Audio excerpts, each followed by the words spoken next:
Find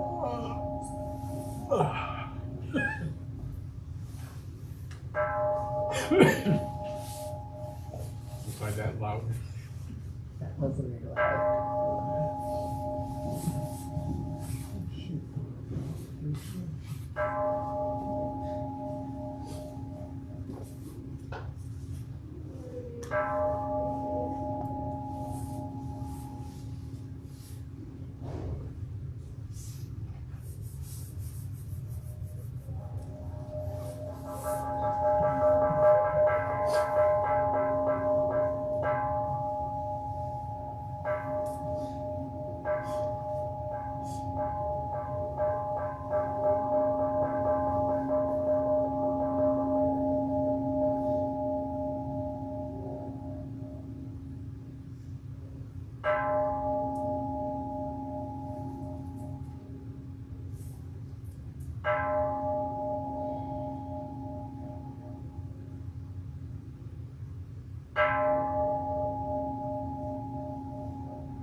Good morning. Good morning.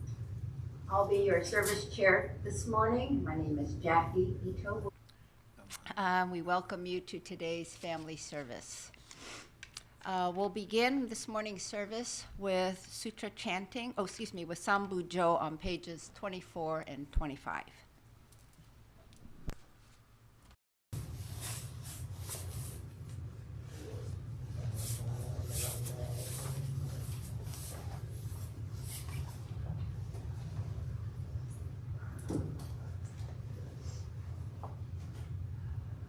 Oh,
Now we will have sutra chanting, Juni Dai, on page 67.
承主悪知識往生不開しもない子が将来皆損仮説理損不六時修善無限了解す小逆善の症状者永世主上昇意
Please stand for Gatha Nembutsu 1 in your white book on page 99 and remain standing for the reading of the meditation reading number 7 on page 18 in the purple book.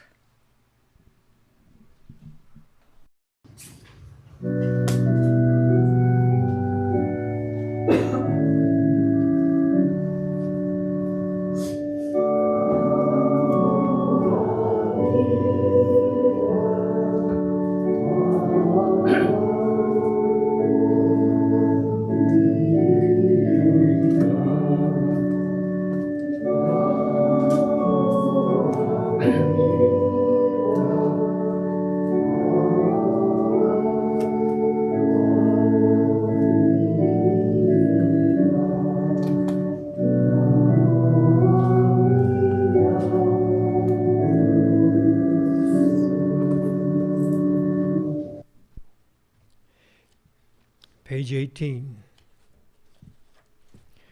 meditation number 7, altogether, the way of the Bodhisattva. May I be a medicine for the sick and weary, nursing them until their afflictions are gone forever. I would be a protector of the helpless, a guide for travelers and their means for crossing a stream, a lamp for those who need a lamp, a bed for those who need a bed, a slave for those who need a slave. May all find happiness through my actions, and no one suffer because of me. Whether they love or hate me, may those feelings be the source of their fulfillment. Those who mock, accuse, or wrong me, may they all attain enlightenment. Namo Amida Butsu. Namo Amida Butsu. Namo Amida Butsu. Namanda, Namanda, Namanda. Please be seated.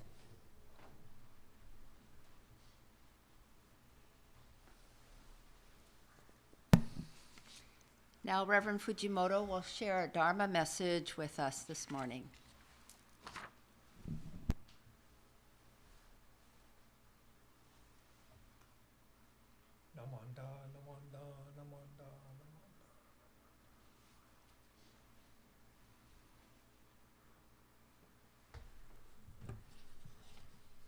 Good morning. Ohayou gozaimasu. Thank you, everyone, for being here, despite we're not going to feed you. Last week was a real nice special gathering for the Temple New Year's party, our favorite prime rib luncheon, and so many people. So it was fun, a lot of fun to see so many people here. So very nice. So today I wanted to talk about some of our traditions. So I'm going to start with this poem by Issa, Kobayashi Issa, haiku poem. So just listen. 浄土時の年取る鐘やまずは聞け The Pure Land Temple bell, you're a year older. Listen. So at the end of last year, we had our end-of-year service, the Joya no Kane, and at the service, many of us, maybe most of us, were here at that time. And we, at the end of service, we get to come in and hit the kansho, right? So we hit it 108 times, right? So 108 is significant. When we have our onenju, the full-size ones, most of us have abbreviations, but the full-size onenju has 108 beads, okay? And we hit the kansho 108 times at the end of the year.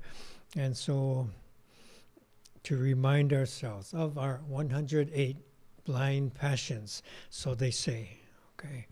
And I've told a story where at Idaho, Oregon, there was a gentleman that started to come to the temple and talk to me about the Dharma and what he has learned and tried before, and told him about the story of the onenju and 108 beads are 108 blind passions. So he says, oh, I would like to have a list of those blind passions. I said, no, you wouldn't, you know. And it's kind of like we think of the blind passions as kind of a check-off list, huh? So greed, anger, and ignorance we know. And, you know, what are the other 105? And we would check off, or I'm not so bad at this one, but I'm pretty good at this one. This one, whoa, I'm really bad at this one. And like there's a check-off list of things we are supposed to learn.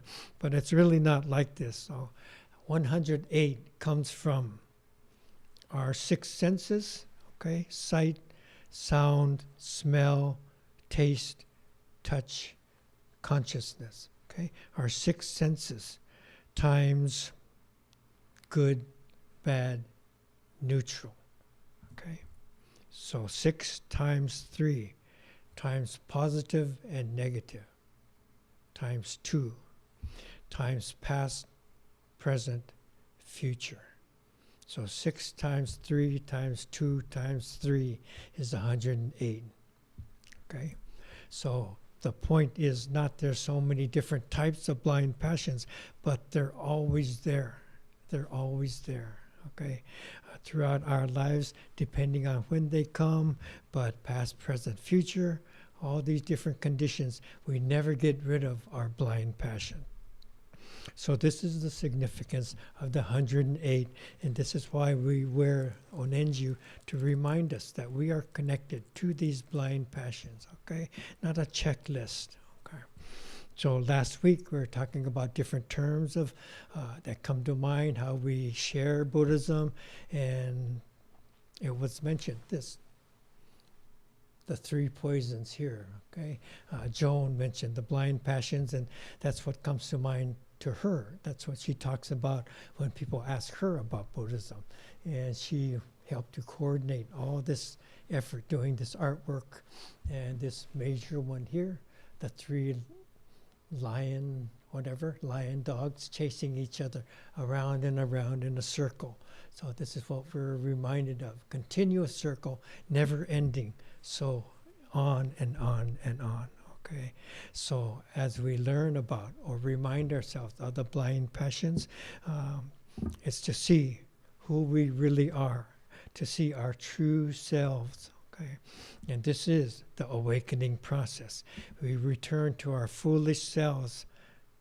We recognize that we have these blind passions, no matter how good we try to be or what we think we've learned. It's not to rise above what we used to be, but to become humble. We see that we have our flaws and our head goes down. We become humble. One of my favorite sayings that I've heard, they say, when the rice is ripe, the head bows, right? So the rice plant grows and so vibrant, but when it's ready, ripe, the head bows. So same with us. When we are ready, we become humble. So I think that's a goal, a kind of a goal, okay? So when we come to the new year, you know, we have stories. Last year was the year of the dragon. This year, the year of the snake. So many of us here, I know, similar in age. The year of the dragon was the year that we are born. I know Taniguchi Sensei is the dragon, right? And a number of us are. So when it became the year of the dragon, you know, special for me, you know, right? So I thought, okay, I turned 72 this year. So I sent an email to a couple of my very good friends to tell them this is our year of the dragon. And I asked them, how many more dragon years will we see, right? So these 12-year cycles, how many cycles of 12 will we live through, right? And one friend, Hakujin friend, so gee, I never really thought of it in that way, you know, but kind of made him reflect, how much time do we have as we get older, right? Another friend from the Fresno area, he said, yeah, well, I'd like to think I can hope to be a little bit greedy, at least 2, maybe 3 more dragon years, right? So he wants to live a long time. So talking about it in this way, and dragon year always marked for myself. When the dragon year, I'm going to run a major race, a marathon or something, or longer. So each dragon year for the last 3 or 4, I've run a longer race, you know. So I would tell people, yeah, now this year, last year, I'll run a dragon run. It's the dragon run, and I gauge everything up to prepare for this dragon run, right? So I said, okay, so I get to run when I'm 72, and the next dragon run will be when I'm 84, and then 96. So of the 3, this will be the easiest one, right? So this was kind of my plan, right? And so, but something relevant. So now that we come to the year of the snake, there's some other stories that people have brought up, and one of the things about the year of the snake, there's a snake story, and the Buddha, he recognized that our tendency is to, when we listen selectively, right? We don't just hear, but what we want to hear. We interpret what we hear according to our own convenience, something that fits us, right? And so the Buddha was cautioning us to be real careful when we study or hear the Dharma. And so it's the same as when you trying to catch a poisonous snake, okay? And in one of the sutras, it says that a foolish person, when he tries to catch a poisonous snake, he'll grab it by the tail because it's convenient, right? And he's trying to avoid the head where you may get bitten. So you grab the snake, okay, even though, you know, it could coil back and bite you. And so the same way, when you study the Dharma, listen to the teachings of the Buddha, if you just grab onto something hastily, then it's going to come back and maybe cause suffering, cause harm for you. So you want to be very careful about how you treat listening to the Dharma. So the story is in contrast when there's a wiser person who knows that the snake has venom. So with humility and caution, he'll get a stick, fork stick, and hold the head of the snake down, then grab its neck, right? And we've seen this, people catching a rattlesnake or something like this. You get the head, pin the head, and grab the neck. So very carefully. Then he won't be able to bite you. Maybe he'll coil around your arm, but you're going to avoid this poison, and you're not going to be suffering like you could suffer. So, for the wise person, similarly, with humility and caution, okay? Be careful when you listen to the Dharma. Sometimes we listen to teachings and we think, we'll take the portions that support how we think anyway. So, yeah, that's how I think. And so this stays with you, but not to be so selective and not just supporting. It's kind of like supporting your own ego, right, when you do it in this manner. So be careful. Okay? And another story, snake and tail, they were arguing with each other, right? So the snake, the head thought he was the superior, so you should listen to me. And the tail said, no, that's not true. The head says, I'm the ruler of the body. I see, I can hear, I can eat, and I lead. Without me, we would die. And the tail's telling him, no, I'm the stronger one. I'm the one that allows you to move forward. Without me, you couldn't even move. So the head and tail are arguing with each other. So to prove the power of the tail wrapped around the limb of the tree and hung on to that real tightly, okay? So for 3 days, the snake couldn't move, not getting any food, not getting any water. Okay, so finally the head says, okay, you are stronger than I thought. So I was wrong. Lead the way. Okay, so the tails are real proud, and he lets go of the branch. And so, being blind, he didn't know where he was going. So they fell off the branch and died at the rocks below. Okay, and the story is that, profound lesson, harmony and mutual respect, right? If they had that for each other, they would be able to survive. Okay? But the head and the tail, they didn't recognize that they were interdependent upon one another. They needed each other. Okay? But they're just seeing, I'm superior. No, I'm superior. And this argument comes up. And same kind of argument and conflict we see in our own lives. We see in our own families, politics, whatever that might be. This argument continues. So we don't recognize, we stop recognizing this interdependence that is there, right? So this is kind of this process. As we learn the Dharma, we listen to the bell at the temple, okay? The light of the Dharma reveals ourselves to ourselves, okay? So this is the awakening process. We return and become our foolish selves, not to rise above, but to become humble. Okay? It's not to get better or to do better or to become better people. The vow of the Buddha is to embrace all beings, to embrace this being. Okay? Come as you are. Welcome all of us, just as we are. Okay? So, sometimes you might read in a book, or a minister might say, Amida, saving me. But I don't care for those words. So, in my preferred wording, the infinite awakens me. Okay.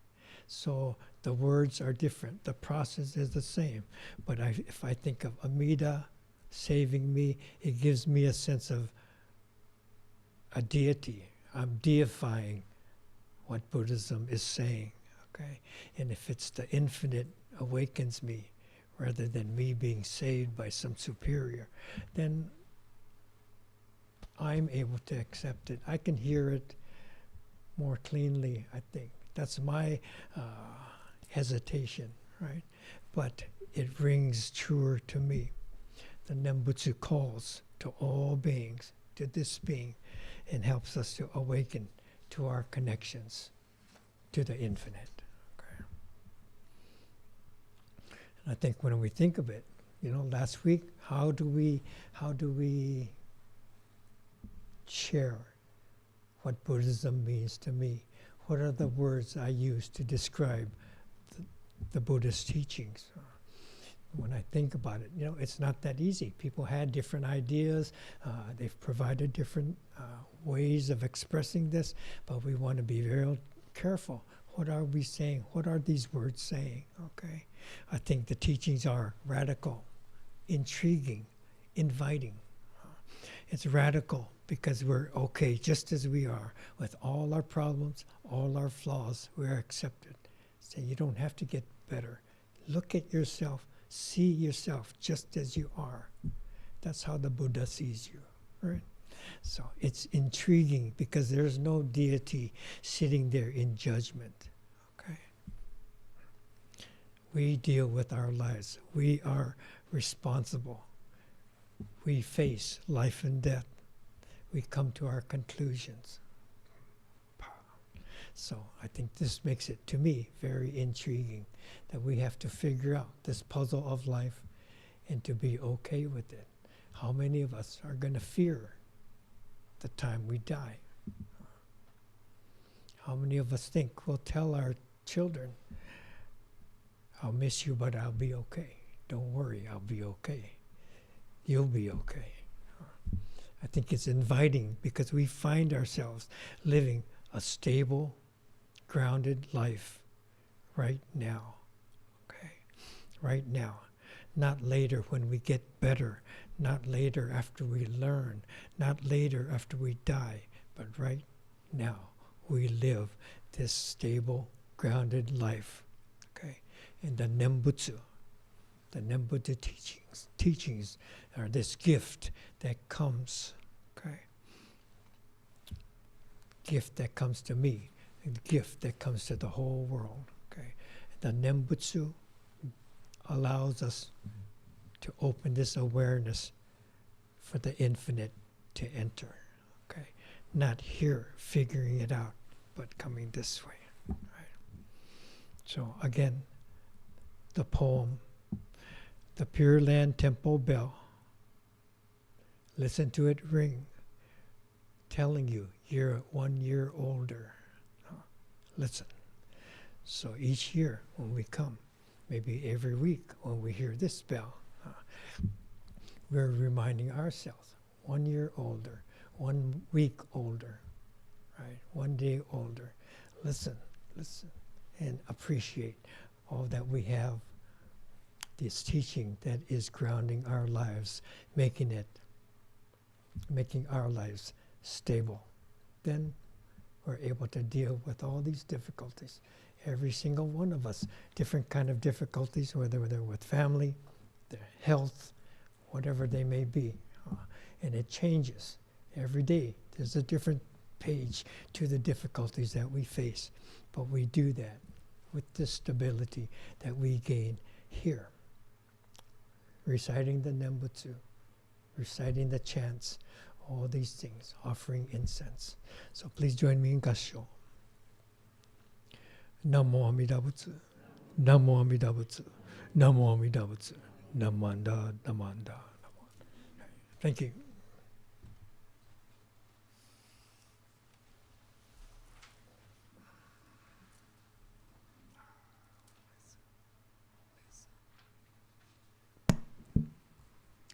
Thank you, Sensei, for your message this morning. Now, please stand for Gatha. We are one in the White Book on page 150.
Thank you to those who helped with preparations for this morning's service. Reverend Dennis, for your leadership and guidance today. You too, Brian Piper, Altar Flowers, Jane Naito, Maria Piper for audio. And of course, we always appreciate Lenny, even though she's not here today, but she did the recording for us so we could all sing to her music. And we also want to thank those who brought refreshments to share with us after the service. Do we have any newcomers? I don't think so. So we thank you for coming to our service today. Next Sunday, February 2nd, is our Shotsuski monthly memorial service, followed by the Abwa meeting after the service. Next Sunday is also the deadline to RSVP for the Abwa New Year lunch. Sunday, February 9th is the Eitaikyo and Nirvana Day service and Birthday Sunday.